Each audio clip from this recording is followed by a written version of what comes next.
So Arteta have managed to break all records in a bad way for Arsenal, and now we have just one record left for him to break, which is getting Arsenal relegated for the first time in their history. This is the first time in 124 years that Arsenal is starting the league with 0 points, first two games, and Arteta has managed to lose the same amount of games that Arsene Wenger lost in a 6-year stint at the Emirates. Welcome to the world of Arsenal and welcome to the sporting world. My name is still Alije Adebowale, and with me today I have Olawale and I have Sheyi with me. We're running the best show on TV and radio, News Instance to Sport on a band radio scope on our YouTube channel. Olawale, you want to say hi to the fans at home? Um, Hello, sporting fans around the world. Welcome to the show. All right, We have a perfect. lot to discuss on the show today. All right, perfect. Shay, you want to say hi as well? Hello, fans around the world. Welcome to our show today. All right, perfect. Just like the way we do every week, we're going to be starting with the best of the rest. Um, News have been flying around. Officially, Rafa Nadal is out of the US Open with a foot injury.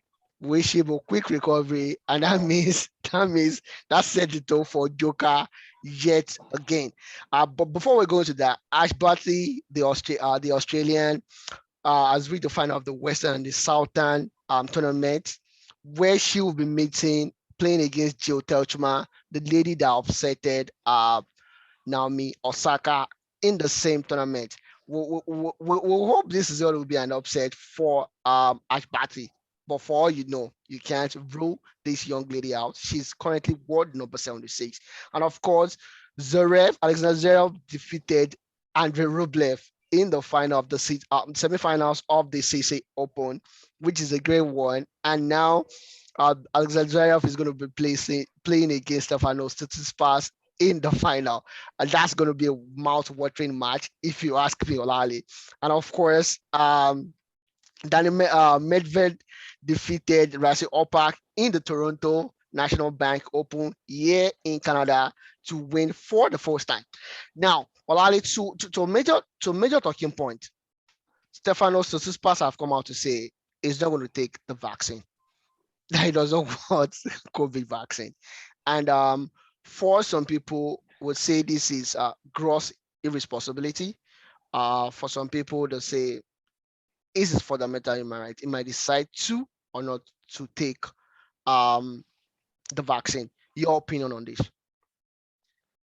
Well, for guys in individual sports, um, well, generally, I'm surprised that these guys, the sporting celebrities, are refusing to take what do you call it, the vaccine, because if there's anybody that should even probably take it very serious, Very much it seriously. is them. Yeah, because there's a way coronavirus could disrupt your plan. You imagine a Djokovic going into the US Open fight. US Open is the favorite, and imagine him not being able to participate due to coronavirus. So I can't really understand. But for guys in individual sport, to an extent, well, it's their problem because uh, they are putting their own chances of either winning, participating in major championship at risk.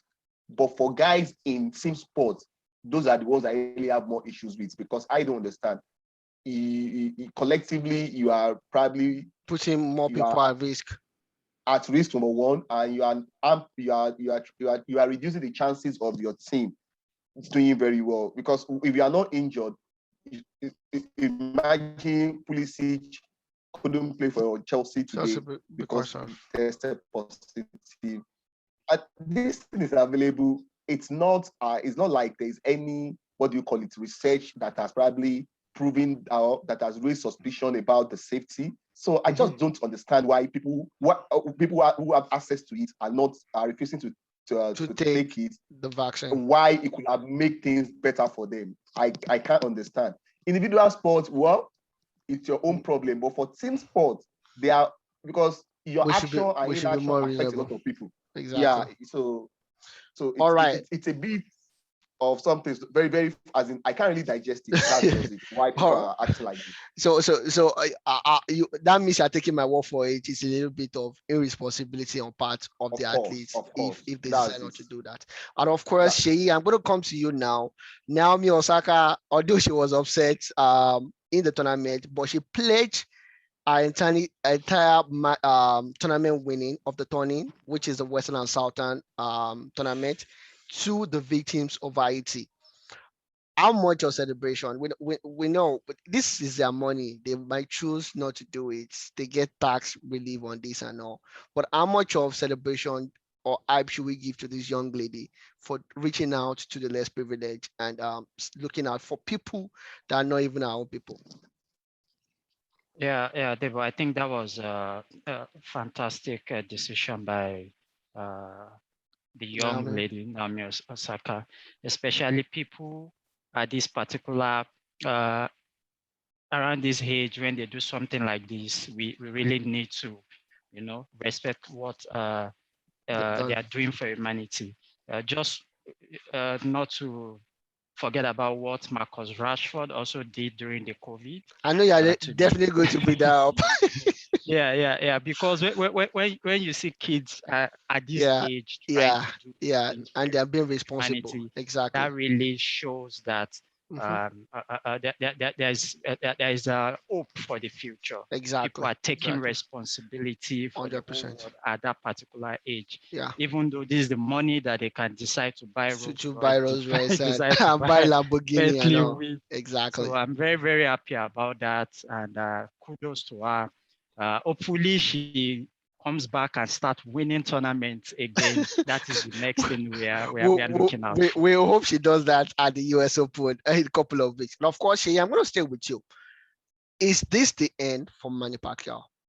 That was an all-round whooping by the tall, delectable Yordanis Ugas. You always say it's Pacquiao cannot manage the 12 rounds. And the guy drove him into the 12 rounds, and that was a all-round whooping, if you ask me. But is this the end? Yes. Is this the end? 43 Um, years old, 77 career fights, illustrious boxer overall. Should he say goodbye at this point? my answer should be yes. I think it should. Manny Pacquiao, no doubt about that, is a legend of the sport. Mhm. He's a Hall of Famer. Yeah. Is the only 8 division world champion as a boxer. Imagine that. Yeah. So he has won everything. He has proved everything. He has nothing else to To prove. prove to anybody Yes, else. Yeah, nothing like else to prove. exactly. If we are talking about the sport, even if we are talking about being a proper human, we've seen Human what being, he has exactly. done He could outside the sport. outside boxing. With his age at the moment, I think Manny Pacquiao should look at what he has achieved and what he can still achieve, especially for his This country. countrymen. And I think he should retire and let the younger guys just go around and Before he start dies, fighting before he them. dies on the boxing Yeah, on the Let yes, me add boxing. yeah. something on this. Yeah, Let me add hold on. something on I this. wanted to ask you. I'm going to ask you this. I'm moving from that question to ask you a question now. And the question I Okay. want to ask you is: we look at Muhammad Ali, the best, as far as I'm concerned. Nobody close to Muhammad Ali. If you ask me, I don't know. Sheyi might have different opinion, but for me, it's the best, right? And at the point when it got to this kind of age, it was advised that, see, you need to stop fighting. It's not safe for you. But Muhammad Ali, being Muhammad Ali, said no, and we all saw what happened in the end. At this point, yeah, how we ended for Muhammad Ali, which is sad. At this point, should there be mandatory age or a form of test that boxers especially need to go through to stop them? See, we love you. We know you on. You made so much money on this front. We love you. We know you're a good boxer, but it's compulsory for you to call it a day right now. Yeah, for me, boxing is one of the most dangerous sports when it talks to damage to your body, the kind of the punches. We saw last week we discussed the impact of nodding at a very young age. Yeah. You could imagine if somebody have told you that if virtually all of us have we probably nod the ball on many occasions at a very young age, and it's not something that you feel bad doing, except probably you are probably nodding at 5. I don't know you guys mean exactly. Yeah. at 4, at 5. Yeah. But now compare that with somebody taking punches for 20 frequently years, for for 20 20, years. 30 years, you know. If I should have my way, I think there should be a certain, what do you call it? There should be, what do you call it? An age limit for it. But beside that, I think athletes across all sports should know when to quit.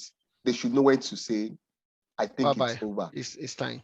I was watching I was watching something about open court on NBA TV one of these days.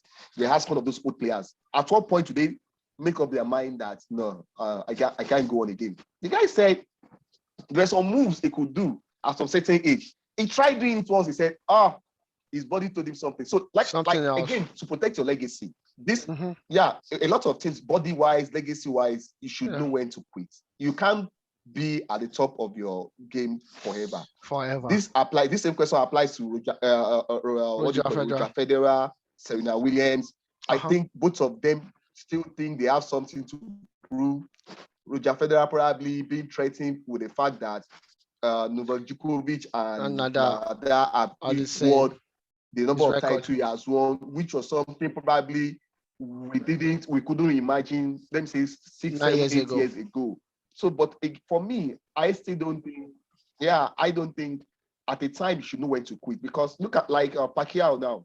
If he keeps piling up all these losses, the younger generation will really, by the time they see those records, they won't say it's not that great. It wasn't so great. Most of those losses were at the tail end of his career. You understand? Yeah, so exactly. legacy-wise, you should know.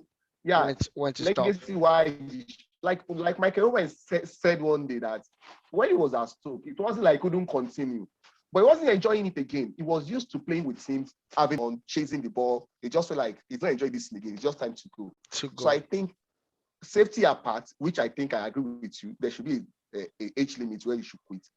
But I think guys too should realize when to say over. It's over. All right, perfect. So I'm gonna come back to you now. So Canelo and Plant game saved a day before my birthday, which is November 6th.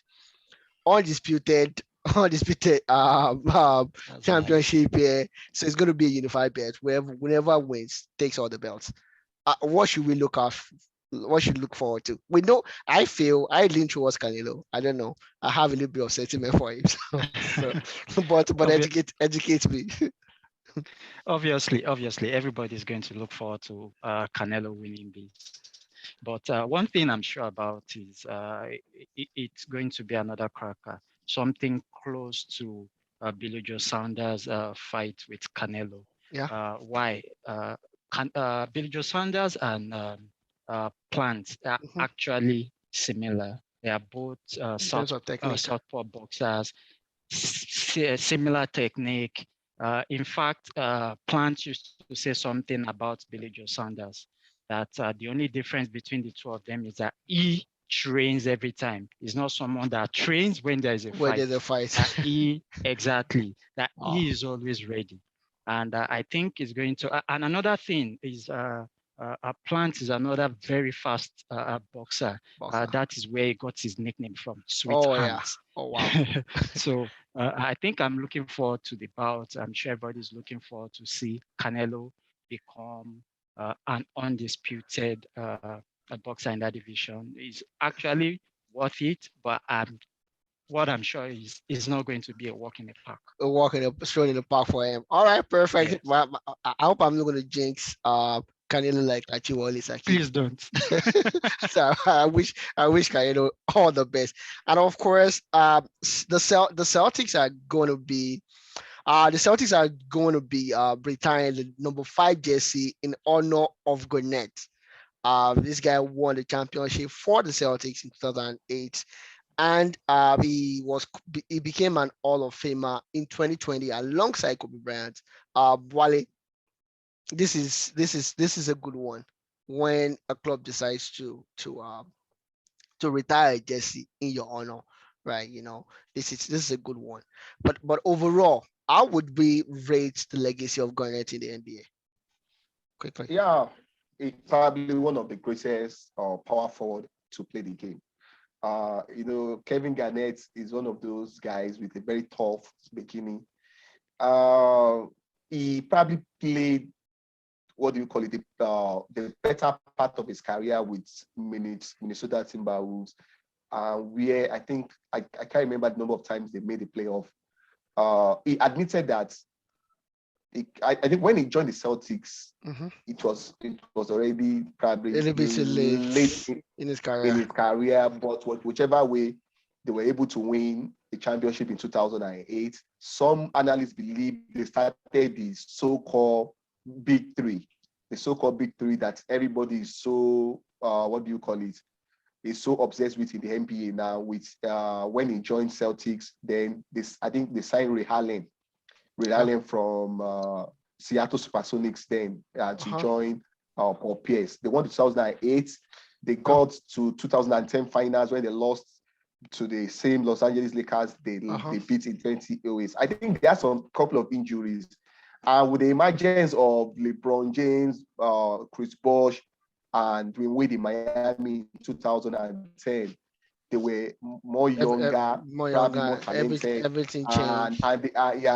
And I think they ended the hopes of the Celtics of adding one more title to their yes.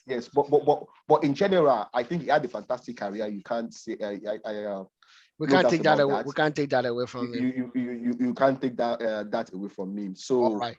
It is of course it's a culture in the NBA. So if there is any other person after Paul Pierce that the Celtics doing that with this doing that generation of players that they should retire his jersey, it has to be Kevin Garnett. Kevin Garnett. All right, perfect. And Roberto Williams have agreed a $54 million contract extension. That will put him in the top half of NBA earners as a center forward in the NBA. This guy is a 72% shooter in the NBA. All he needs to do now is get his act together and get injured less. And of course, the Miami Heat has mandated for all the employees of the club to get vaccinated in anticipation for the new season. And Sheyi, I'm going to come to you now. At the Olympics, we felt Kaisha saying if she was there, there could have been a little bit of difference to the 100 meters and 200 meters at the Olympic. But we saw it over the weekend. She came till 8, right? We understand the psychological effect or the mental effect of what she has been through in the past 2 months or thereabouts, which we sympathize with. But how wrong were we with our permutations that if Kara was in the Olympics, we'll have a different results at 100 meters and 200 meter race? Okay, Debo. I think it's not really that we are wrong in our permutations. Permutations at that moment. I would like to say the form at which you build up to a major competition is different. How do I put it? A race within a tourney or an open, so to speak, right? Exactly. I think it's quite different. Another thing is over the past that running the Olympics will probably still have that's really much during the compared to Carey that wasn't running during the Olympics. Exactly. Basically. So Exactly. I think So the physical condition still, of the athletes would be different. Someone that was training during the definitely, Olympic and someone that was at home doing that was actually active. exactly painting her nails and going to the salon. Olale, do you do you agree, especially when we saw the interview of Kara after the race? She was on humble about it, and she gave a weird interview, so to speak. I wish I could remember the exact words she used, but she was being disrespectful to the Jamaicans. Should we see, or should we actually see this kind of young athletes being tutored on how to actually speak at post races or post match conferences, so to speak? Yeah, well, we possibly not really. I think individuals are different. At times, it's better. In as much as I agree with you, there is a way people need to be polished, exact. But sometimes I don't think it's probably the best to censor what people want to say, especially them not saying what they really want. Them saying not what they really don't want to not say. being You able to understand? express themselves. Yes, except themselves. I would rather prefer to see the true you, but probably in a more that is censored you. probably more in a polished way. Exactly. But for arrogance, well, the most important thing is if she can back it up in the future. Yeah. That's the most important thing. Because come to think of it, if you check all sports players, the majority of them are one way or the other very arrogant, one way or the other. Yeah. It's just that the approach is quite different. Approach might be a bit different. But the most important thing is for you. The most important thing for you is you can back up your arrogance with performance. And that's the only issue we had, all of us have with Nicholas Bentner. As much as arrogant as he is, couldn't back it up. If he can, he could have. If he can back it up, of course, nobody like Zlatan Ibrahimovic. Zlatan can say anything and he will just say, "Just be the useless guy." That is it. Zlatan once said, if you want me to come back to Paris, you have to be the effing one to me. You understand? So that's for me. Whichever I don't think the Jamaicans will take her too serious. Yeah, they did not actually. They enjoy their moment. They asked Fraser that, okay, did you hear what Karachi said? She's not paying attention. And of course, in the same race, a new world record was set in the same race. As a matter of fact, at 10.54 seconds, which is a good one. So while Kara is running her mouth, and I know for sure she's a very good runner, and we hope to see better of her in the future. And like she rightly said, we can't compare the physical condition of Kara with the people that just finished the Olympics a couple of weeks ago. It's going to be unfair on her to compare the physical fitness of both athletes. So we wish to see her, but we just hope that she would be more polished when she talks next time, and not bring out the crude way of, I don't know, or bad prediction of who she really is. And of course, we go on a short break right now, and when we come back, we'll be jumping straight into the bully, where Borussia Dortmund did another Borussia Dortmund this weekend. Most people, Twitter was buzzing. Everybody was cursing Borussia Dortmund. They cost some people their livelihood over the weekend. Don't go anywhere, guys. We'll be back with all the footage. Yeah, so jumping straight to the bully, where Dortmund broke so many people's hearts. They have Alan, they have Reina, they have a lot of players. Brenat, they just got this guy from PSV as well, the former Arsenal guy as well. A lot of players. We don't understand exactly what Dortmund needs to do to be consistent. Last week, they were winning 5-1. Alan having an hat-trick of assists and a brace. But this week, we see a different Dortmund. What do they need to be consistent? Olali, is this a coaching problem? Is this a player mentality problem? What exactly is the problem with Dortmund? How do they fix this kind of thing? Because realistically, since Klopp left, they've not been themselves. Well, it's a combination of all the things you've made mention, from the mentality, from the let me say the club culture, in terms of the mentality of all the people around the club, a coaching thing. I think majorly it's a change of system. If you check, what do you call it, Dortmund matches, especially last season, they switch a lot from these 3-4-3 to 4-4-2 and so on. And I think they're having some injury issues because the match they played yesterday, this Belgian guy with Witzel played in the at the heart of the central defense with Akonji. But what I don't understand was, there was a Matt Hummels on the bench. Why not start? Why not starting why not playing from the start? So I think a change of personnel and change of system. Not in time, like I think this season the major player they lost as in the probably they sold was only Jadon Sancho. And even last season he was majorly in and out of the team. He was majorly in and out of the team. So I think majorly it's about the system, and sometimes they go with the 3-4-3, sometimes 4-4-2 diamond, sometimes a flat 4-3-3. So I think they need to settle on a certain system that probably brings the best out of their players. So So what I'm asking this question, Olali, is my worry for the German football. If we keep saying this and there's no meaningful opposition for Bayern, it's boring already. It's just going to get more boring and more boring. Anyways, we move to Bayern Munich, where Bayern Munich struggled to win against Cologne 3-2.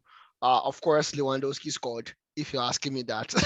And of course, Serge Gnabry with a brace as well. The last one coming in the 74th minute to win it for Bayern Munich against Cologne. And of course, to the other one, so Basilia, I hope I got the pronunciation right, scored a brace for RB Leipzig as they won 4-0 against Stuttgart. Don't forget RB Leipzig lost their first match in the league as well. So it's more like a balanced competition right now in the German league. We wish them luck in the German league, although we know at the end of the day, Bayern Munich is going to win. Yeah, exactly. Bayern is still going to win the league. So, but we just have to wish them well for the sake of it. And of course, traveling down to Italy right now, Italy is buzzing. Everything looks good. But there's a story that emanated from Italy as of Sunday before the game between Juventus and Udinese. Sheyi, I'm going to attack you first on this one.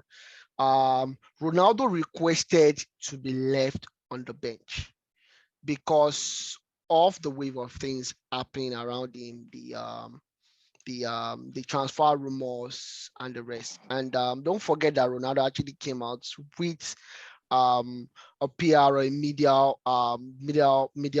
press, whatever, a press statement, a press release, and the course of the week to say, see, you need to respect the clubs you are linking me to. You need to respect me as a footballer as well. I'm not going anywhere. I'm going to be in Juventus for the foreseeable future. But coming on Sunday and Ronaldo saying he wants to be left on the bench because of the same reason, we might not know Ronaldo personally, but we know that Ronaldo is probably has a better mental strength than Novak Djokovic, and that's the athlete with the best mental strength I know since I've been following sport, so to speak. But Ronaldo requesting for this, it looks like a game changer for me. It looks something behind the scene that we don't understand. Shay, do you think my line of thought is correct, or you have a different opinion to this? Definitely. I think I agree to your line of thought. Something is going on definitely behind the scenes. We know Cristiano Ronaldo. Cristiano Ronaldo is a player that when he's on the pitch and is substituted probably after 70 minutes, Yeah, I guess he's a player agree. that can decide to walk into the Dressing room. dressing room.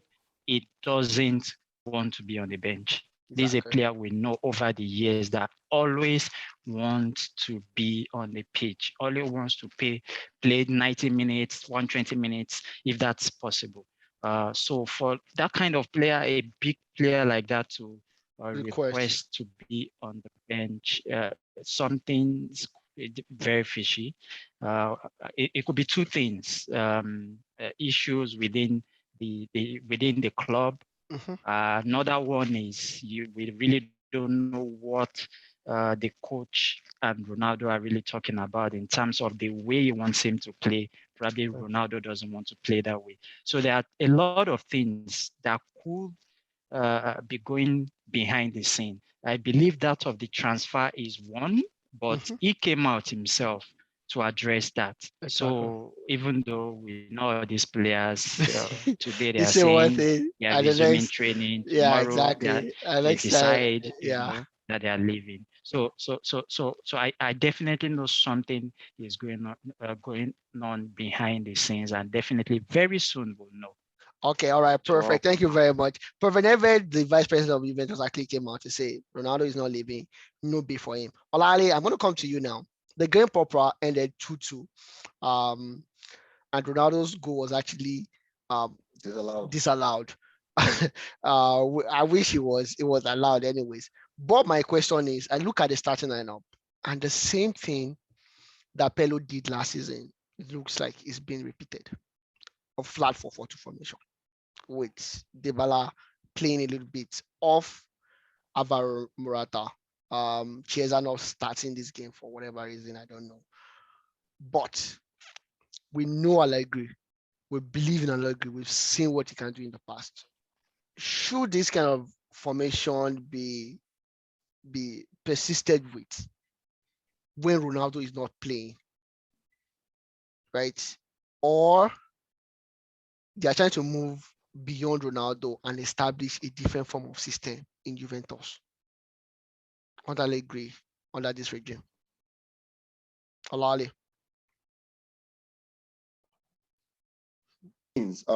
One thing I think is very obvious from recall after Juventus failed to retain their Title last season, exactly, and the was overrun by Inter Milan. hello.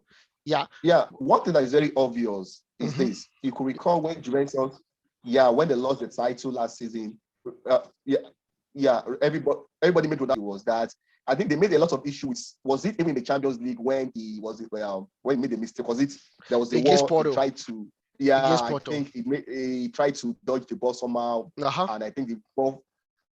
So I think majority of let me say, the people around, what do you call it, around the Juventus settings, I don't think they are really too comfortable with Ronaldo. Ronaldo. It's just more of a necessary evil. So one way or the other, behind the scene, you could see probably they are trying to do a lot. They are trying to now figure out another system that could work without him. All the transfer rumor we are hearing, there is more to it. I'm sure even Ronaldo himself, probably what his main issue might be, which other club is probably willing to take a chance at this stage of his career. So of course there are lots of issues, but even without Ronaldo, I think probably a flat 4-4-2 might not be it.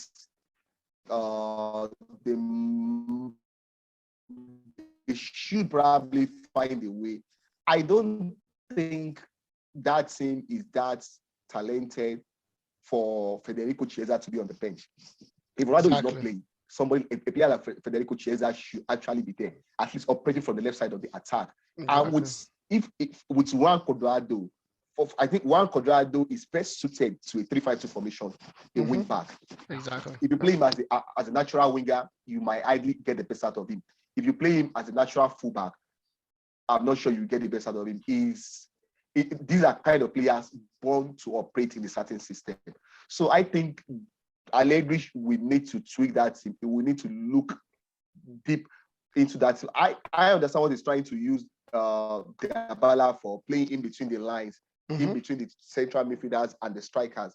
But if he's not efficient enough, apart from that, I think defensively they still look very shaky, even with those with with all these Delete and Bonucci. Yeah. So I think they have a lot to figure out as far as that team is concerned. Anyways, luckily for them, the Italian league is not a very big league. They don't have money to spend. They don't have so many talented players, so they could. But They could. unluckily for them too, I don't know whether you saw Inter Milan this weekend. Yes. They look very formidable, even despite losing Lukaku. Yeah. They look very formidable. They seem to have probably strike a real balance with what they want to do without him. Lukaku there. I'm not sure whether he will continue to start when Lautaro Martinez is available. But there's something.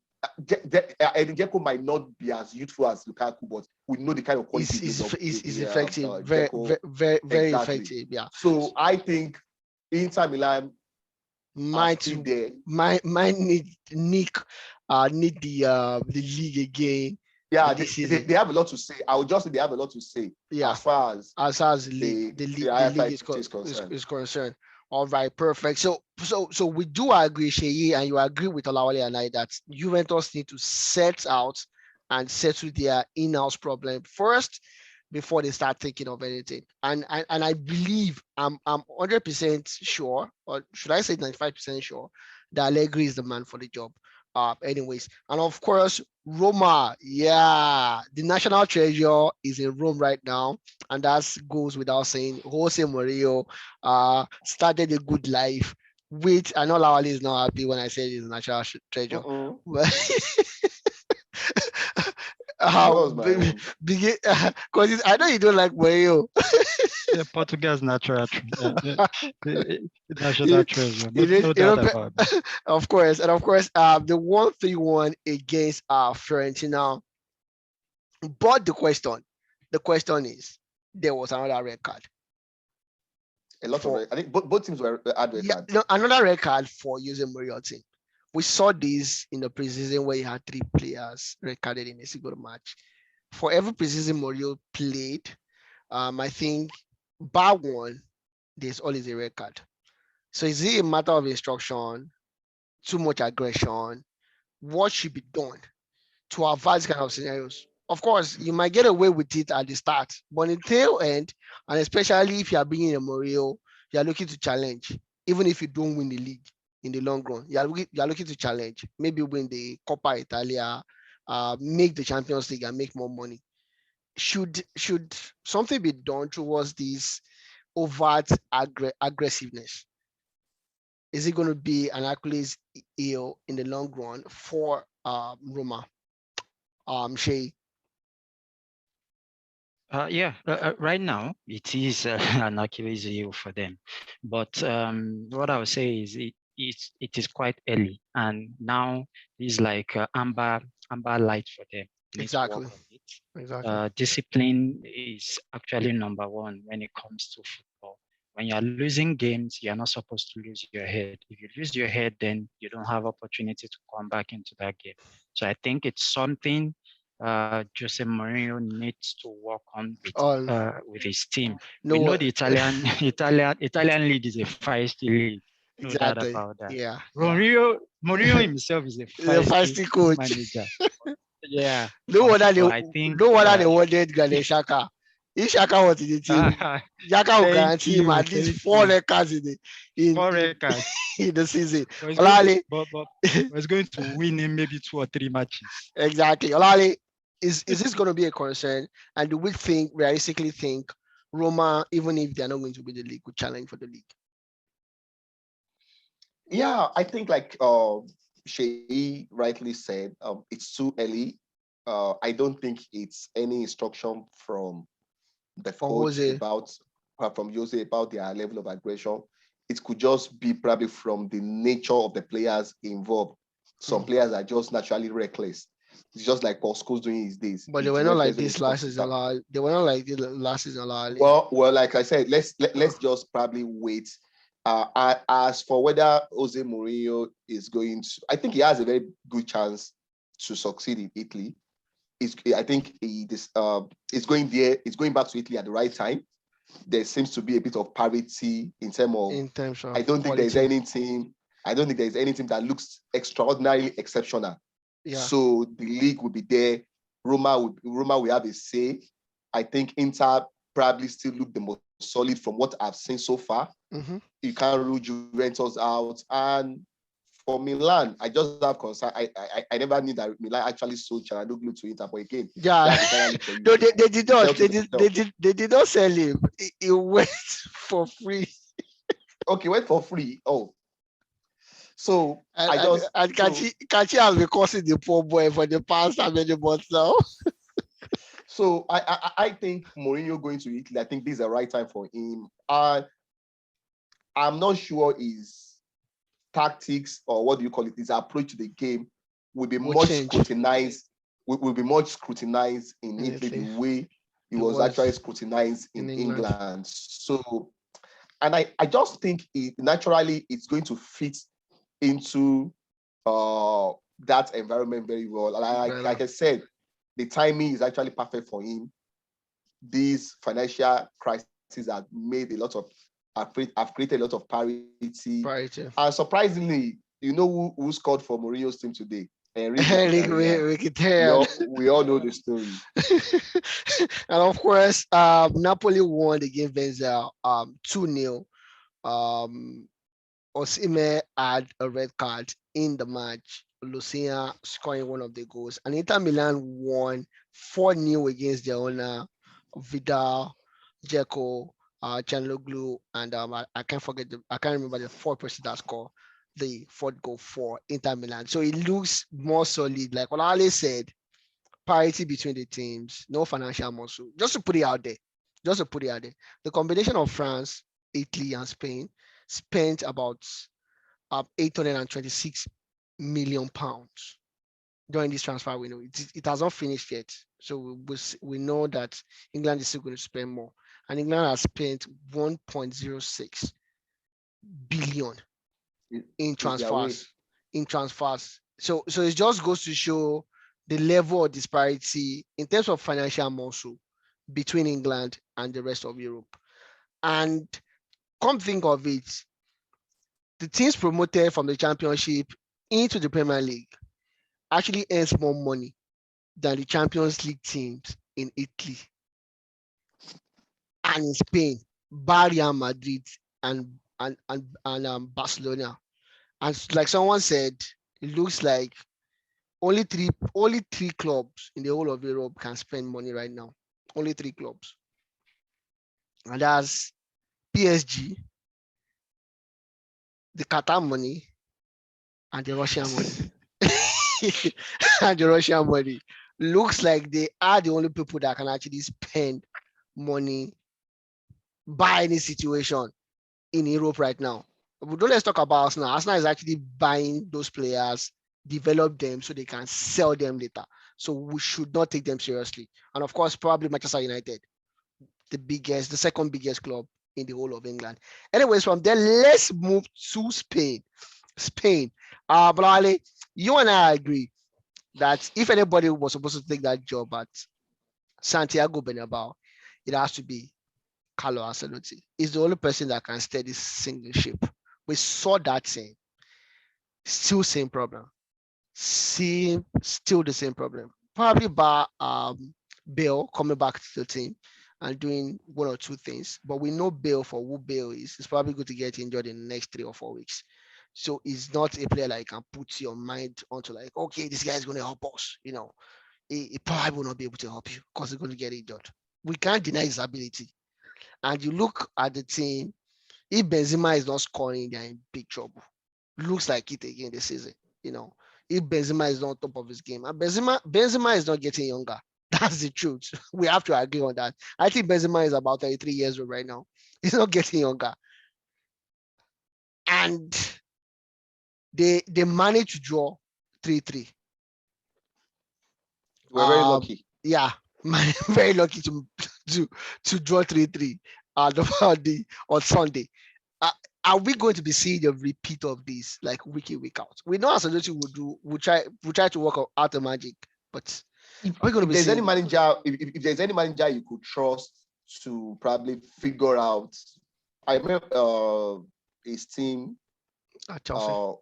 during the course of the season, I think it has to be Carlo Ancelotti. He has done it in the past. He could remember his first stint at Madrid in 2014. Yeah. When everybody thought even Isco coming in could be the one to replace Ozil. Yeah. And they couldn't really get the right balance before they went for And that. I get the Maria. That 4-3-3 that has Angel Di Maria in the middle. Yeah.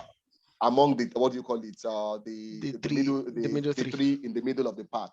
So I think you should trust him with that. But again, I just don't think he has the right personnel this time around compared to 2014. Exactly. Is Isco still the same player?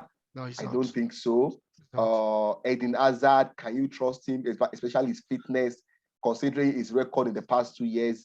Yeah. Likewise, Gary B, like you rightly said, Benzema is not really getting younger. They said they said the lineup today. Hazard came in looking very fit for the first time. That's true. Yeah, you could see there was no, I don't know whether that was due to injury. No Luka Modric, no what was the name of Tony Cruz? Tony Cruz is out injured. Yeah. So again, let's wait and see and the way it goes. But I think why it might not be under any major pressure now is they understand the league is right. Yeah, and I think we are Barcelona is going through a lot of things, a lot of transformation. Yeah. They played 1-1 yesterday with what do you Atletico. But something tells me that Barcelona's case looks a bit easier to solve more than Madrid's case. Yeah. But on the balance of everything, I think it's going to be as open as last season. I think last season was even a matter of some teams probably not even play up to what they should do. As open as ever, because now I don't think there is any favorite for the La Liga title as far as I'm concerned. Yeah. Unless we just want to give the defending champion, what do you call Atletico Madrid, a bit of respect, being the defending champion. But like we know, even then they are not. They were Atletico will cut your tickets. Exactly. They've not really started like as in Atletico. Trust me, Atletico. Like we probably hope to. You know, I told you guys is that Atletico will go. They will do an Atletico and probably go like 10 games without winning the game. They will just keep drawing and losing. You know, when you least expect. So because the fact that I don't think there's any team that can probably go 5, 6, 8 games. I don't think any of those teams has the capability of doing like 8 consecutive wins or 9 consecutive wins. Yeah. So there will always be chance for somebody like Ancelotti to figure out his team. Season. It will just be like last season when City were not struggling well at the start of the season. Yeah, but because other people exactly were not consistent. They were precisely Manchester United were not consistent. Precisely Manchester United. Exactly. Yeah, of course. Sheyi, I'm going to come to you now. Athletic Bilbao versus Barcelona ended 1-1.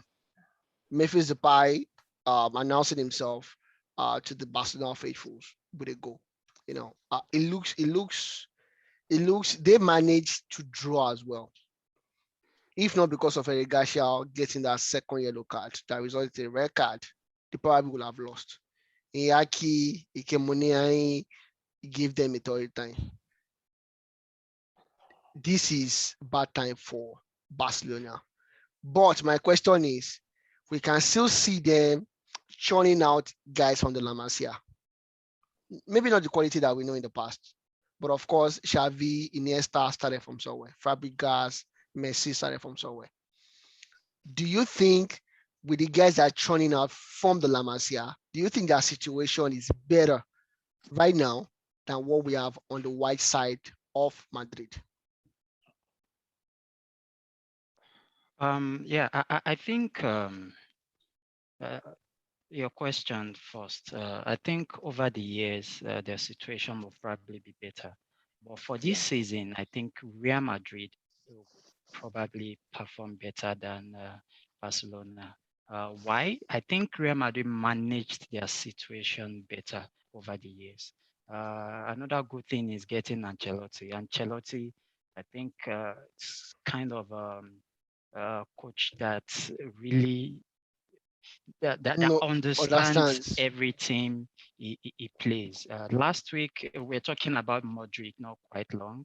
Mm-hmm. Last week, Modric was in that team and played quite well. This week, he was out of it. And I just believe that for this season, Real Madrid will probably be better than uh, Barcelona. Barcelona Bilbao match. For a long time, I think I saw a Barcelona team that was out. I don't want to say they were outplayed because they had the better part of the possession, yes, but they had like 9 shots and Bilbao were with like 16 shots. Wow. You can definitely know that they are strongly with life after Messi. Mm. So for that alone, I think they're a little bit, they will be behind Real Madrid this season.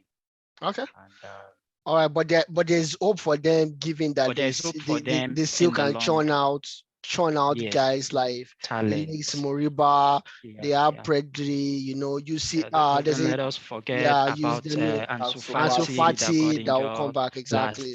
Yeah, last season. So I think yeah, in the long run, Barcelona will just uh, get it right. in the long run. Okay. Lale, do you agree or you have a diff? Of course, because I think they have a culture of giving, what do you The call it, young their guys chances. young guys chance. It didn't start today. And I can remember when the likes of Xavi, Gashan, Gabri, Mm-hmm. when they Mikel Arteta. emerged from, what do you call it, from the academy, Mm-hmm. Barcelona was not really that Strong. formidable side. Yeah, Yeah. yeah, especially post 2000 Mm-hmm. when they got to the semi-final of the Champions League. Yeah. They were not really that formidable 2001, Mm-hmm. 2002. Mm-hmm. Mm-hmm. It was the struggling period, 2001, Yeah, for 2002, them. Up until Ronaldinho came. up until Ronaldinho Yeah, joined with exactly. Edgar Davies of this Yeah. world. And but Juku so Juve, yeah, I just believe Julie. if they go back to the drawing board, their academy, and that's why I believe the Spanish league will survive. By default, they They have a way of produce produce talent. produce the So talent. whichever way, considering the fact that the Messi of this world are actually past their Oh, prime, no, exactly.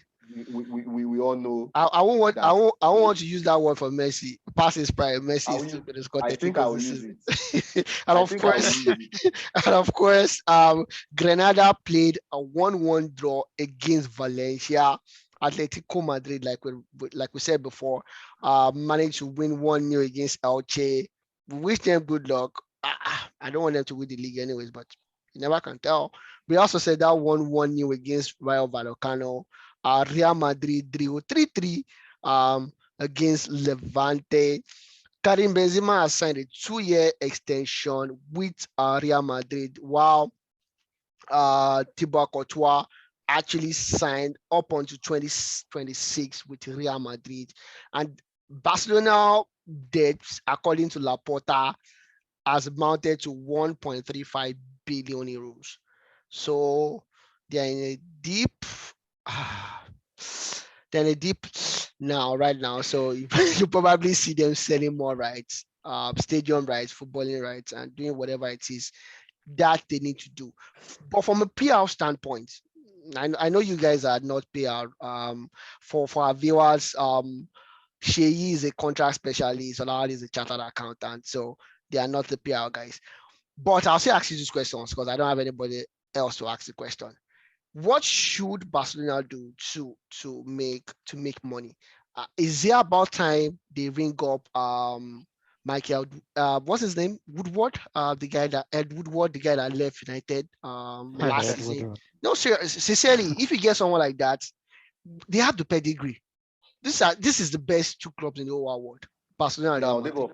They will always Debo, have someone that will sign you contracts, know one what? year's contract, and I don't make think you it's a some big money. deal. Okay. We don't need to like I think Barcelona's problem is not a revenue issue. Okay. In 2019, I think right before the pandemic, I think they were the first club to cross $1 billion in revenue. I stand to be corrected. They were the first. So it is not a revenue problem. It's a management problem. It's about the way you could, like somebody said, they say like Barcelona paid double of what Ajax were actually expecting on Frankie de Jong. Oh, okay. I think they were very reckless. They were very reckless with their spending, reckless with the kind of contracts they give to players. You could see the kind of loyalty bonus Messi will be entitled to. We all heard about it. These were the things that probably put the club into this under this financial mess. So it's not about the revenue, but if you could be the first club to hit $1 billion in revenue, it means revenue-wise you are doing well. Yeah, they are not managing their cost the way it should be. But Wale, like we agreed before now, is the fact that they can't ship these players out. They can't do anything about it. Of course, but I think the first step is for now, Messi's salary is out of it, which is a good one for them. It's a very big one for them. The so-called players, like Eric Garcia. When Eric Garcia was about to join from Man City, he agreed the terms he agreed with Laporte with Bartomeu.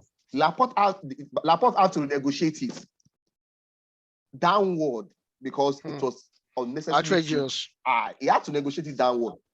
So those are the things they will be doing going forward. They will try to make some of these contracts more realistic to the tune or at least in tune with the reality of time. And we have kudos to La Liga for having some kind of law, which most of us were not even aware.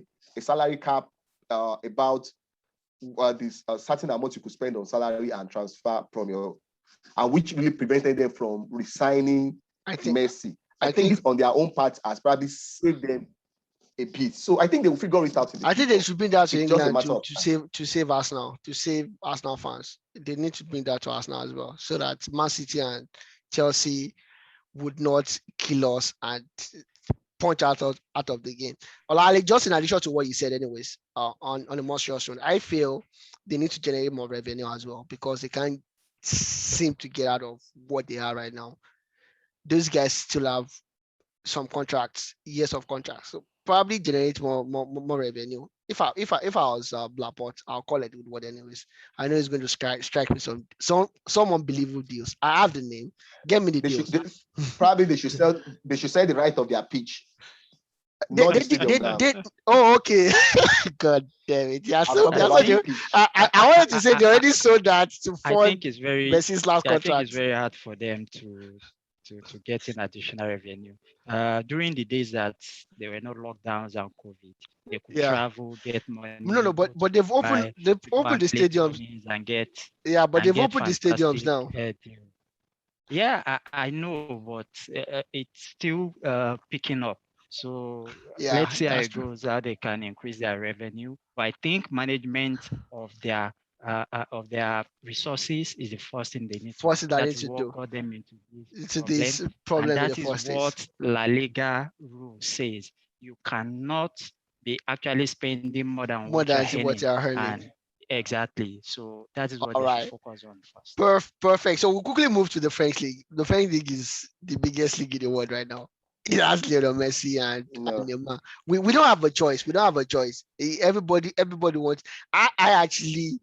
Messi is not playing yet. He's not playing yet, but everybody wants to watch Messi, Sergio Ramos, and the rest. And of course, Lyon played 3-3. The problem at Lyon continued over the weekend. They played a 3-3 draw against Clement, the newly promoted side. Moussa Dembele scoring 2 goals. Osam providing an assist as well. But the problem in Lyon seemed not to be going away. These guys are rebelling. Marcelo has been downgraded and told he needs to leave the club. Osam has been told he needs to leave the club. They are looking for buyers for their players. Seeing the COVID really eats so many people. And of course, PSG without Messi, and Neymar won 4-2 against Brest. Kylian Mbappe, Angel Di Maria, Idris Guy, and of course, Ander Herrera scoring for PSG. I can't wait for Messi to make his debut at PSG anyways. And of course, Monaco is under pressure right now. They lost 2-0. Kovac could be getting the sack in a couple of days. They lost again 2-0 against Lens. And of course, Lille drew 1-1 against Saint Etienne. We'll go on a quick break, and when we come back. But before you go, Okay, I think sorry. the biggest news from France is the Nice Marseille match that was abandoned. The Marseille players refused to return to the pitch after. Oh yeah, exactly. I think there was a bit of chaos there. Chaos in France. Yes. Realistically, I feel French. I stand to be correct. I think the French are a bunch of rebels.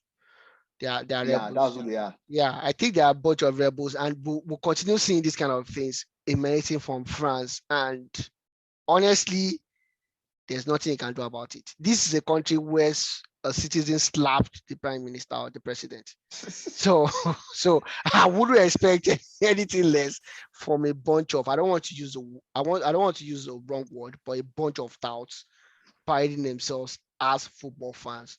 I don't think it's going to change in France. Honestly, I stand to be corrected anyways, if you guys have any different opinion about it. But I feel it's still going to continue this way in France. We'll go on a quick break right now, and when we'll come back, we'll be talking about how Bruno Fernandes was stopped, and it was infringed upon, and that led to Southampton goal. What Arsenal should do.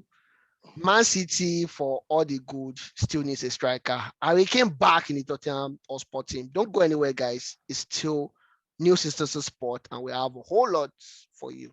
Don't go anywhere. Yeah, so we're back, and we'll be jumping to the best soap opera in the whole of the universe, which is the English Premier League. It's still Sport Star, New Sisters Sport. My name is Adebola Alijare. I still have Olale with me, and I have Shay with me, analyzing all the football. Two Manchester United fans today. Shay, I want to start with you. Was that a clear foul on Bruno Fernandes? It looks like it is, and a bad one for the league, given that led to the goal by Southampton. Shay, I'm going to start with you. Okay, Debo. Yeah, obviously. That's personally, I think that was a clear foul, and I was surprised that the VAR did not pick that up. Do his job. And that is actually the question mark in that goal, actually, because definitely the guy's tackle was took the man out before picking the ball. So, and definitely if you do that, that is the definite foul. I still don't see any reason why. And social coming out to say, are we playing rugby in England? So my question to you, Shay, is social trying to deflect his own incompetency, right, towards or making a mole out of, I don't know how they say that thing, but it's trying to make issue out of nothing. He clearly did not arrange his team well enough for them to win the match, but because of an infringement, it's crying foul. Do you think we should entertain that, or as Manchester United fans, there should be fingers pointed at Solskjaer, you've not done well, and we're not going to allow this in our club? So Olali, I think Shay is frozen for like a sec there. We'll wait for him to come back. But while we're waiting for Shay, Olali, you hear my question, right? Is it a deflection of incompetency on OGS and trying to make a big deal out of a simple infringement? I just think it's an easy excuse for him.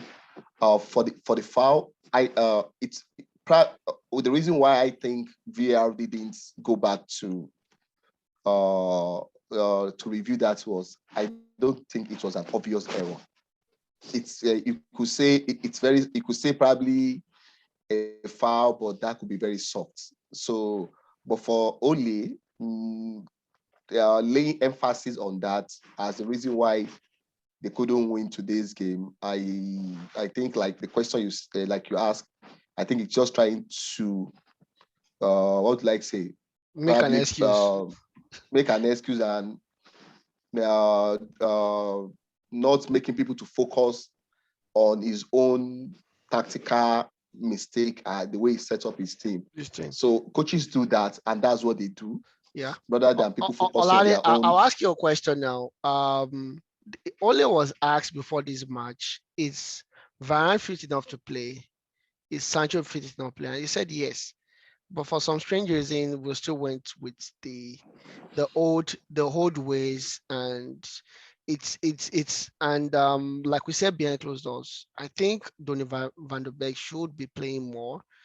It could be more of a possessive football for United rather than this acephalous and directionless football that we see. Like the quality is better than the production. Let me just put it that way. Quality better than the production. Do you agree with me? Or yeah, of course, absolutely. Yeah, the team is not perfect. Let's get it right.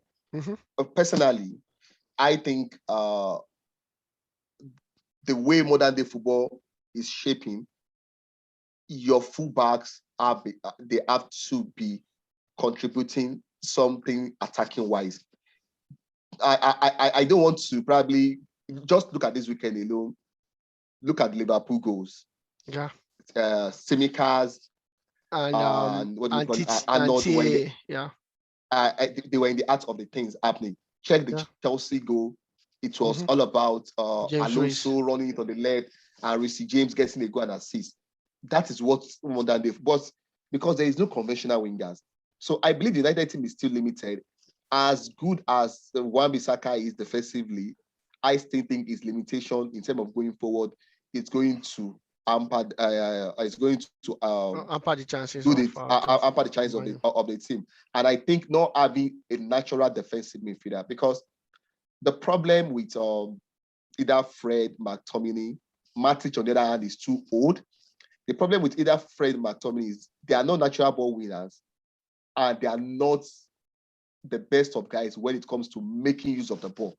Yeah. So it's a fundamental issue. On one hand, but I think a very, very good coach could probably still make something find a way out of this problem. Exactly, like you said, when we were talking behind this thing, we said 2006-07, United used Scholes and Carrick, and of which none of the two are natural defensive midfielders. So I still think, and that's the reason why I have reservation about United chances this season. Not because I don't think the gap between United squad and Chelsea or let me say Liverpool is that high. Probably City maybe at another level. I don't think the quality there is, but I think what those other guys have going for them is they have a right coach. Exactly, who could probably get the best out of whatever they can tweak at any situation they find themselves. All right, Shay, I'm going to come to you now. The transfer window is still very much open. If I'm to ask you now, should Scott McTominay be shaped into a defensive midfielder? We've seen Yaya Toure play as a number 6 before. We've seen it play as a number 4. We've seen it play as number 5. Scott McTominay could be another Yaya Toure, so he can play as a defensive midfielder if he's shaped to that form. Or will you prefer United going for a Wilfred Ndidi that will give Paul Pogba, Bruno Fernandes all the space they want? Is going to mark. Is doing that at Leicester City, which is an inferior team to United team. Or will you see a Bissouma play in that same position as a destroyer in the middle of right in front of defensive in front of the defense? Now that you guys have Rafa Varane, there should be a limit to the worry as to the errors that will be committed at the back, because you have a world-class defender right now. What would you say, Shay? Which of the 3 will you choose? Or do you have another candidate in mind that an hashtag should be started about and it will force United to get one before the close of the Okay, transfer. let me start with the McTominay question. I think McTominay has tried to play as a defensive midfielder. The issue is McTominay will not be consistent. He has not showed consistency in taking up that role. And another question is the question of talent, actually. So that's the second question about McTominay, shaping McTominay into a defensive midfielder. I will not be convinced about that. Now, having Rafael Varane now, yes, what that gives or what that brings into the team is the addition of pace, because Varane is actually a pacey defender. And of course, a lot of experience, which is going to help the defense to look solid. I'm looking in the direction of getting a solid, solid four, actually. Or Casemiro, like Wale said. And exactly, like Wale said during the build-up. And now putting the right, what's it called, responsibility on the wing backs. Wale made mention of the wing backs the other time, which I totally agree. Even though the last half of the last season, United wing backs actually showed what they can do attacking wise. And you know what? They had Edison Cavani playing well. I think if United is able to also sort out that striker role, I think a lot of these things will also pick up and you see the difference. I saw what Martial did over the weekend, and I also saw what Lukaku did in the Chelsea attack over the weekend. I think having a striker that can hold up the ball will also help the other midfielders to come into the game. So apart from having a defensive midfielder that will free up Pogba and Bruno Fernandes so that they won't have to be running back to pick up the ball. Because we even know that these guys are prone to unnecessary fouls. Yeah, and losing the balls as well. Exactly. Okay, and Paul Pogba, so much linked. All of last season, I think he had just 3 or 4 assists. This season on 5 assists. So I'm looking at Pogba doing more. Maybe he's playing for contract extension. We don't know. Maybe he's playing for Real Madrid to come or Barcelona to come. We don't know. But as far as we know at New Santa, we know Paul Pogba is doing well, like Debo Macaroni will say. And of course, Aston Villa won 2-0 against Newcastle. They look better on the day. Danny Ings getting on the scoring sheet as well. In the London Derby, Crystal Palace were held to 0-0 against Brentford, the conqueror of Arsenal last week. To a more interesting one is the game between Liverpool and Burnley. And what makes it interesting is TTA equaled the number of assists that Ronaldo has in the Premier League, which goes to show you, like Olale said, tactical ingenuity or genius of a coach. TTA is not a winger. Ronaldo, when he started with United, was a winger. It just goes to show you the way the team is set up, the kind of exclusive assists. This guy is, you can call him a wing back, you can call him a fullback, depending on whatever role you choose to play on the day. But it just goes to show you the way this team is set up and the way of exclusive pass these guys can give. Same way, the Greek Tsimikas. Same. He had an assist as well. If it was Roberto, it was what's the other guy's name? Robertson that was playing. Yeah, I was playing at the left back. But I say, oh, it's Robertson. But even with his backup can do something. It just goes to show us that the level at which wing backs are playing right now cannot be understated and it cannot be underestimated. It just goes to show us, and it's a very good one. And of course, Mane coming back to show okay, he's not the forgotten man in Liverpool yet, and Diego Jota getting on the scoring chart. And Olale, I don't know if you are with me. I'm looking at the Liverpool team. You know, Naby Keita played very well on the day, and you see these guys still missing. Thiago is on the bench. Fabinho is not playing, and somehow they look very solid. At this point, I think many people have taken their eyes off the ball um and think Liverpool will not be a title contender. But I think at this point, I'm beginning to change my mind that they are the real dark horses for the title. Olali. Yeah, Liverpool are still going to be title contender. At least one thing we've noticed, at least you could see the depths. They seem to have a bit of depth in the middle of the park. Their defense is actually back. Back, They have exactly. Van Dijk, they have Matic, they have Matic. Gomez, Gomez, yeah. and they have the new guy they signed from RB Leipzig who has Yeah. not even started the game Konate. yet. Now, the left side of left back, Tsimikas is now a worthy backup for Back off for Robinson. Robertson. We know Gomez is a bit versatile. He could play from the right side of the defense. You don't actually need two players in each wing, unless you're a Pep Guardiola that probably just wants to have all the talent in the world. Of That's course. your So I don't know why you're attacking your best friend, Olali. no, exactly. But at least we need to call him out when, yeah. So like in the attack, there seems to be a bit of mix. Now Jota has started 2 consecutive games. We've seen Firmino on the bench. On the bench, exactly. exactly. I don't see this continuing, but what I think we are sure of is Jota will sit either Firmino or Mane, even Salah down at the point in time this season. So that gives them a bit of mix. Flexibility. Nobody should rule them out now.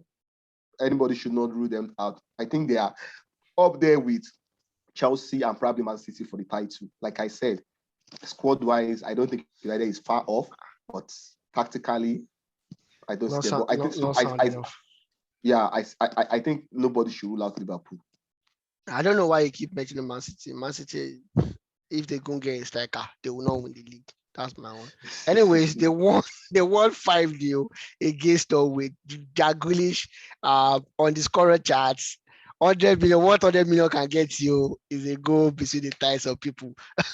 Jack Grealish, what Jack Grealish could do, Ryan Sterling with a tap in, and of course, Riyad Mahrez in the thick of everything. Good one for Man City against Norwich, and of course, Wolves lost 1-0 at home against Spurs. But the important thing is Harry Kane came off the bench, and it looks. The more Harry Kane plays for Spurs, the more it looks like City would not. The more it looks like Guardiola will not win any Champions League without Messi. So that means, correct me if I'm wrong, that means they're missing out on Messi, and they probably miss out on Harry Kane and miss out on Champions League. I think what is sweet word? I think Spurs are actually playing a bit of mind game on City.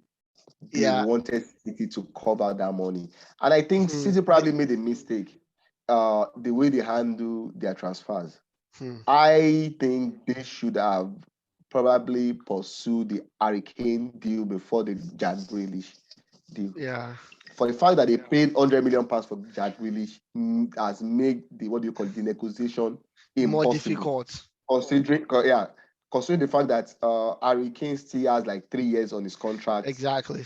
Left, which means it is advantage Spurs.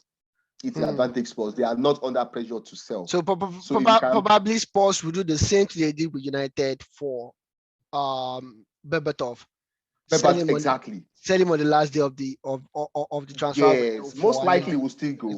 But just playing today, it's just like sending a message to them that we can keep him. Not under pressure to sell. We can keep him. So don't be surprised if they announce a £160 million deal transfer, because you know that they levy for who he is. Yeah, it's going to drive him nuts. very I think the last person you want to deal with. is sold at a very reasonable amount, and I'm sure probably he didn't know the worth of what he had then was Michael Carrick. They sold at 16.5 million 60, pounds to yeah, United. Since yeah. then, Yeah, I'm not sure any club has gotten it easy negotiating with With what Spurs. do you call it, with Daniel Levy. You Daniel will Levy. pay three on nose. You will pay three on nose. And Wale, just to add, I think Daniel Levy knew that this particular day will come, or this particular window will come. When he signed, when they extended Harry Kane's Contract. contract, then they actually increased his salary to a level that he was happy to sign long as possible. Long term. I think he signed a 6-year You understand? contract. Yeah. Yes, 6 So years. yeah, and he already, I think he's done with like 2 or 3 now. Two out of So it, I that, think so. yeah, 2 or 3, exactly. So something. Daniel Levy has always known that this day will come and he's And going to cash out. he's going to maximize his profits off Exactly. So Hurricane. increasing Hurricane's salary, everything he has paid now is what he wants to collect. So All right. one way or the other, I'm supporting Spurs in this. And of course, Brighton defeated Watford 2-0. And the game between Southampton and United ended 1-1. Like we said before, Leeds United game against Everton ended 2-2. But while still talking about Hurricane is a guy that the people on the red half of London lost to Tottenham Hotspur. So it's not We saw his picture at a very young age. yeah When Arsenal won. yeah wearing the hairstyle of unbeaten season. Freddie Ljungberg. And of course, Yeah. now to the real issue. This guy has broken all the record for Arsenal. The only one remaining that we think is going to break is to relegate Arsenal. He has lost the same number of games that Arsene Wenger, that was with Arsenal for 6 years, lost at the Emirates Stadium. This guy is the guy that went 8 games on a losing streak last season. And funny enough, Arsenal has spent the most money in the whole of England off season. Nobody expected Arsenal to win against Chelsea. That is the sincere truth, unless you are living in a fool's land. Nobody expected that. But no tenacity, no spirit, wrong formation, wrong recruitment, wrong everything on the part of this this young coach that took a job he's not qualified for at the wrong time. Olale, 2 questions. We saw what Emiliano did with Chelsea, getting the recruitments right. We saw what Conte did when we least expected Chelsea to win the league. At this point, should Arsenal be calling Emiliano, getting Edu out of Arsenal, and keep a close touch with Conte pending the time when the eventuality would occur? Because at a point in time, Arsenal will not continue like this. It will occur. Arteta will go at a point. 2 questions. Yeah, Arteta will go at a point in time. I think for me, I think the moment I had started having issues with Arteta was not even for the fact that he even agreed to take the job from the onset, because I don't think he was actually made for that particular job. He could have for somebody who is just starting his career, you need stability. See, forget about what happened with Pep Guardiola and Zidane are outliers. They are exceptions. And again, you have to consider the team Guardiola took over. He took over in the summer of 2008. Majority of those boys were former Champions League winners. They were some of them were part of the core part of the Spanish team that won the European Championship. Mm-hmm. So that was a very, very good squad. A squad, in fact, not to undermine him, they agreed to sell Ronaldinho. And Eto'o. They couldn't find market for Eto'o that particular summer. That was why he was with them. Mm-hmm. So he had an exceptional team. It's different. Zidane inherited a peak Ronaldo, a peak Marcelo, Big Carvajal. Benzema. That is Yeah. so that one. In fact, they don't even need you to coach them. They know how to coach themselves. Just put the level. You understand? Yeah. So him taking the job was actually very wrong. But I think the bigger picture Arsenal should be looking at is their recruitment process. It doesn't gel. It doesn't work up. Aaron Ramsdale, what are you signing for? Is it a second choice or a first choice? 30 million might not be too much, but for a club of like Arsenal who have been struggling with finances, I think that money could have been better spent somewhere else. We've seen a lot of now there are a lot of narrative in the media that Arsenal spent the most in the transfer market this season. But what we should know is they've gone for quantity rather than quality. Odegaard was more of Madrid doesn't want me. I just have to go somewhere. So I think the recruitment process has always been their major issue, which they need to sort out. Yeah, I'm not saying there is golf in terms of what is available for other teams to spend to. But when you find yourself in this kind of situation, you need to be very smarter with your signing. About and again, Arteta too had to like, you need to know what you have. I don't know whether Saka is struggling with, what do you call it? Fitness, because he really exposed Tierney on the left side. It wasn't tracking back and helping. They were exposed. Yeah, about tactically, Chelsea were superior. Talent-wise, they are better. The 3-4-3 or either the 3-6-1 or 3-5-2, we'll call what they play now, suits them perfectly with Lukaku. Perfectly. And you just know the initial Arsenal, this thing we actually going to end.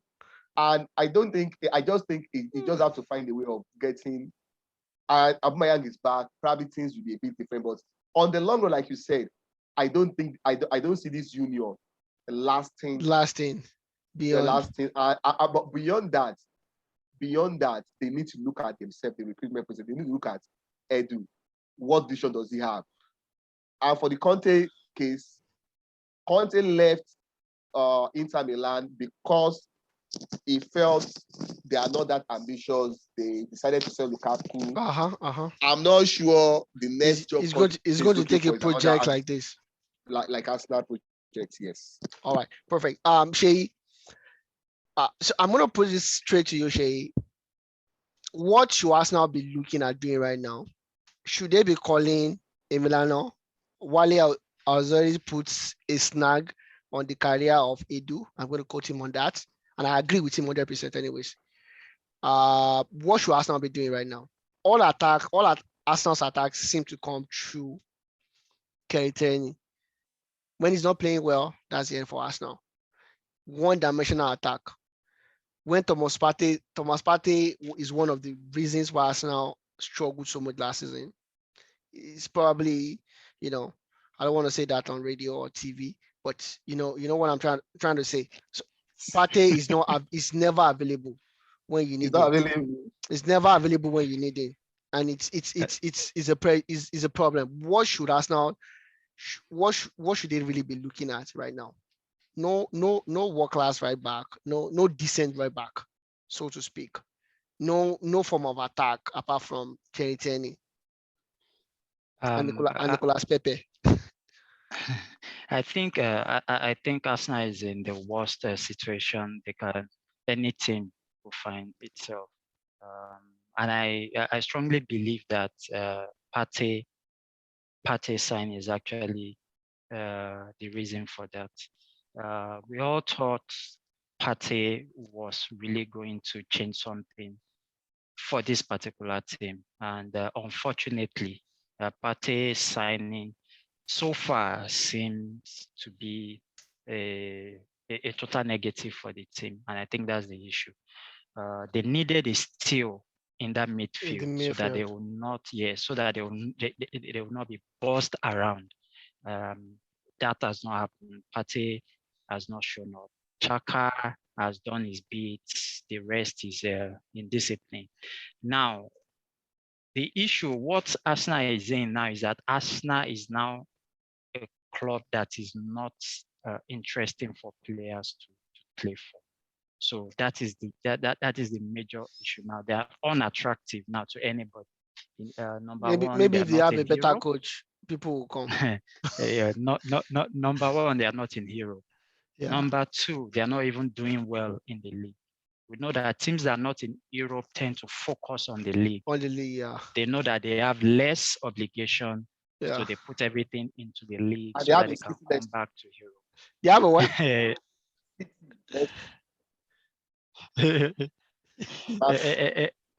Exactly. And right now they don't have that. So personally, I They have think the way Mahrez. forward. For me, Mahrez will torture them next. for me, I'll sack Arteta in the tunnel next week. For me, Yeah, honestly. Totally. For me, I think the way forward is to be looking out for another coach. Just And they also try as much should as call possible for to- me. Go and call Arsene Wenger one year, please. As a Wenger cannot come back, unfortunately. Or But they can call seek his- Gusimdik. Well, I think they can seek his advice They need his on help. who to pick next as a Seriously, coach. seriously, we And need try as Arsene much Wenger. as possible to get back the likes of this French striker. Which one? Lacazette. Yeah, Lacazette need to be back. He They- has they- COVID. They need to, at one point will be back. They need to pray that Tenny does not get injured. They need Saka to be back firing. They need Pepe to pay for his to start paying his price tag. But you know, Gary Tenny is going to get injured in the next 2 or 3 games. That's why I said they should pray that Tenny should not get injured. That's a very fragile player. Exactly. It's a fact. I feel for all the wonderful analysis you guys have done, I feel strongly that at this point, Arsene Wenger should be brought back into the mix. Maybe not as a coach, in an advisory manner. Yeah. They need him. Even if Arsenal finish 10th, Arsene Wenger will still attract top players. Yeah. Some players want to play for Arsene Wenger. I want to play for Arsene. Nobody wants to play for Arteta. But it's not even that. At this stage, like the reason why you might need somebody like Arsene, or let me say its network, is ability to, because at this stage, it is just like in the NBA. If you are doing well, you don't have a chance to draft top players, the top players, the top pick. But what they do then is that left for your ability to identify some skills in the lower draft. Because there are some very good players there that have been left. And this is what we knew as the Wenger for. Vieira was like a lost cause in AC Milan. In AC Milan, exactly. Thierry was supposed to play at the right back. He actually played as a right back in Juve. When he signed it. Yeah. Those guys were not like the biggest stars then. Yeah. When they joined that. Nicolas Anelka was a small boy. Probably they had potential.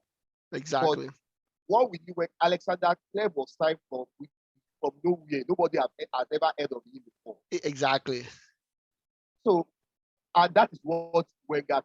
And he made these boys play for the right thing.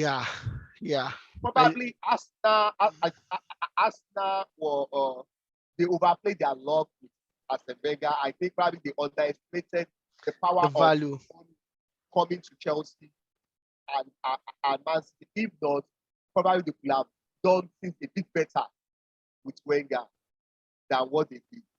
Yeah, so that's true. They need, if not him, they need his next one. Exactly. I agree with you 100%. And just a reminder, and I keep saying it, Roman Abramovich killed Arsenal. Since he came into the league, Arsenal has not won a league, and that's because there's disparity in money, and the Arsenal hierarchy refused to move with the trend. United did, and United is challenging. They challenged and won many leagues after 2004. Exactly. They moved. Because they realized they couldn't, they can't compete if they stick with their old ways, Exactly. which was fine, If Until not for the until money came. until money came. Exactly. So that's a wrap for the show. Thank you very much, guys, for staying tuned with us. Thank you, Olawale. Thank you very much, Sheyi. Have a wonderful day ahead, guys.